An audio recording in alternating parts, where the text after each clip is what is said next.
But the Thomas Massie situation is even more fascinating because it reveals the deeper transformation inside the Republican coalition. Massie had built a reputation for years as an independent-minded libertarian conservative. He had a loyal online following. He was popular among anti-establishment conservatives. Many people viewed him as intellectually consistent. But consistency is not the same thing as alignment.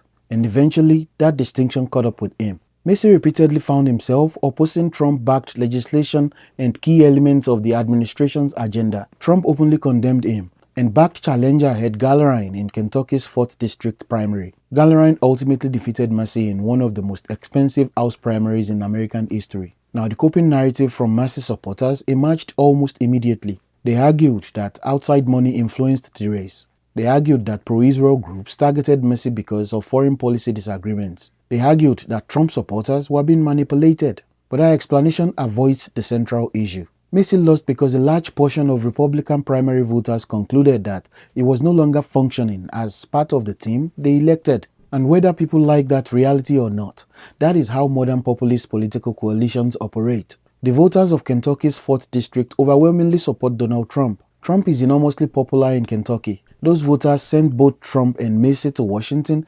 expecting ideological cooperation on core priorities. But when Republican voters repeatedly watched Massie oppose Trump-backed initiatives, especially on major agenda items, many of them began asking a simple question. Why are we sending Republicans to Washington if they are going to help obstruct Republican goals? That frustration accumulated over time, and eventually it exploded politically.